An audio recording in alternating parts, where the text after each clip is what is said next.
फिर इसके बाद हम पढ़ते हैं कॉन्जक्टिवाइटिस के डायग्नोस्टिक एंड इवैल्यूएशन। हम कैसे उसको डायग्नोस करेंगे। तो बेसिकली इसमें कोई पर्टिकुलर टेस्ट नहीं होता है कि जिसकी वजह से हम उसको डिटेक्ट कर सकें कि कॉन्जक्टिवाइटिस हुआ है, लेकिन इनमें कुछ डायग्नोस्टिक इवैल्यूएशन देखने को, जैसे हिस्ट्री कलेक्शन। पेशेंट के पास हम क्या करेंगे, हिस्ट्री कलेक्ट करेंगे और क्या करेंगे, फिजिकल एग्जामिनेशन। फिजिकल एग्जामिनेशन में क्या देखेंगे, उसकी जो आई है, उनकी सराउंडिंग पे, ईआर पे, लिम्फ नोड पे कुछ भी एबनॉर्मल, कुछ लम्ब वगैरह हुआ है कि नहीं हुआ। वैसे तो फिजिकल एग्जामिनेशन ये पता चल जाता है कि आँखों में कुछ भी सॉइलिंग हुआ है कि नहीं हुआ। सॉइलिंग को पता चल जाता है, रेडनेस, ये सब क्या है फिजिकल एग्जामिनेशन में समझ में आ जाता है। फिर क्या, culture of conjunctival tissue. Culture हम क्यों करेंगे, तो to detect the exact cause of disease.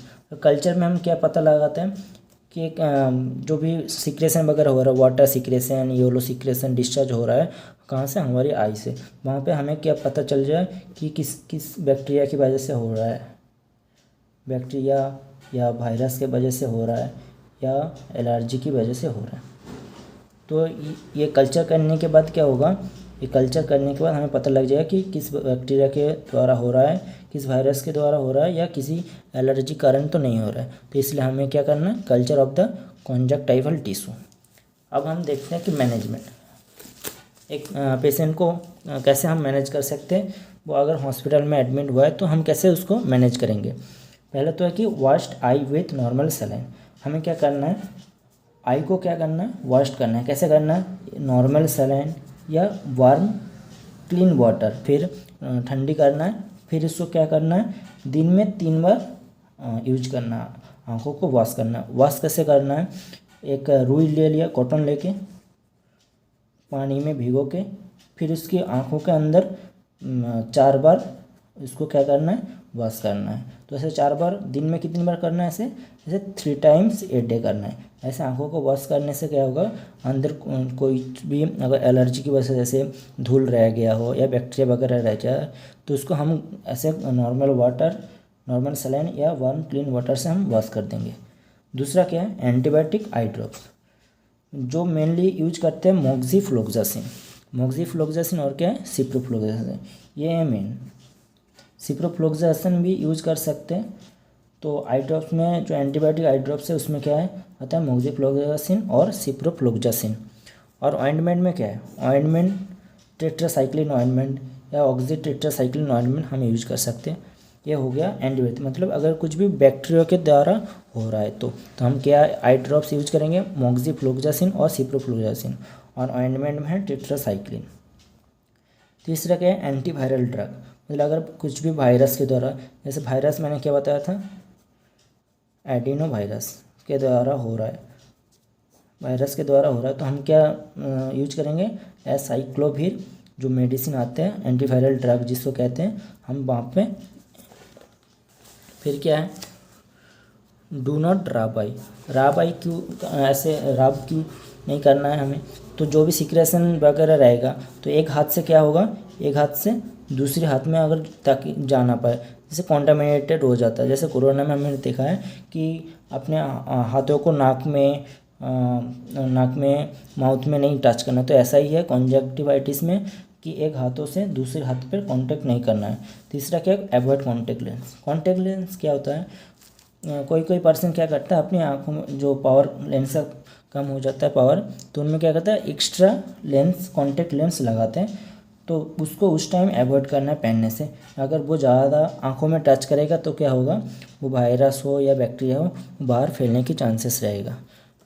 फिर इसके बाद क्या है, अप्लाई प्रोटेक्टिव गॉगल्स, खास करके ब्लैक गॉगल्स।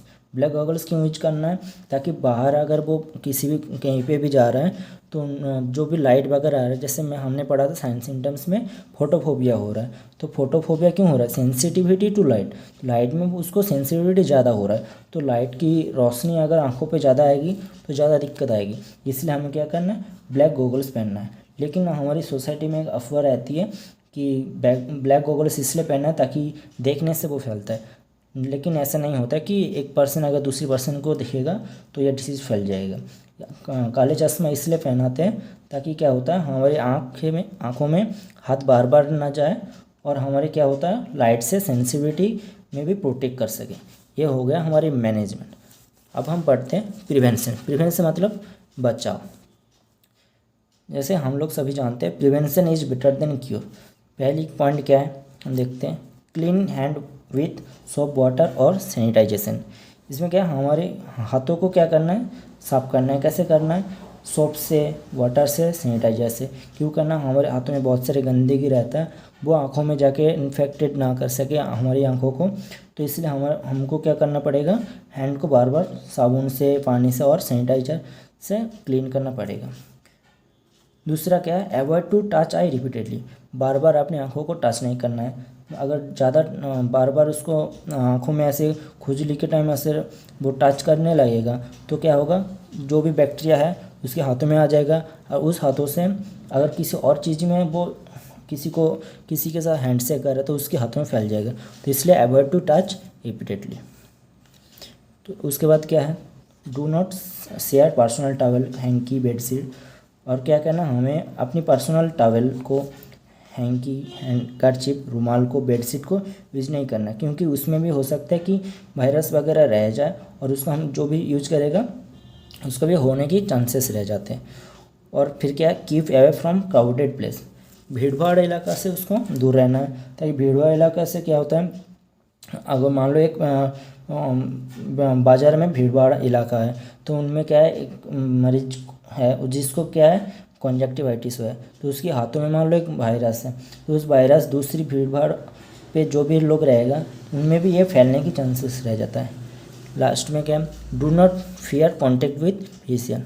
हाँ, ये तो पेशेंट को क्या करना है, या कोई भी है उसको क्या बोलना है कि आपको डरने की ज़रूरत नहीं है, अब डॉक्टर को दिखा दो और फिर सब सही हो जाए। उसको साइकोलॉजिकल सपोर्ट देना है, क्योंकि ये डिसीज़ ये जानलेवा नहीं है, तो बस हमें क्या अच्छे से प्रिवेंशन करके रखना है।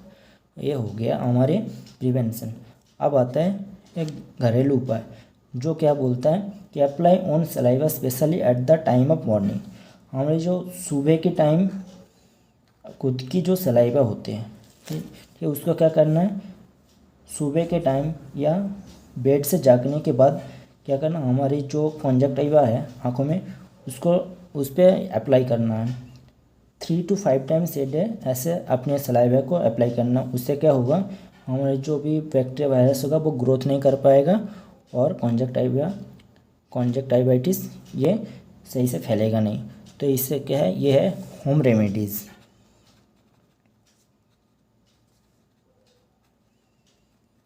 तो ये है कॉन्जक्टिवाइट। आशा करता हूँ सभी को समझ में आ गया होगा। Thank you.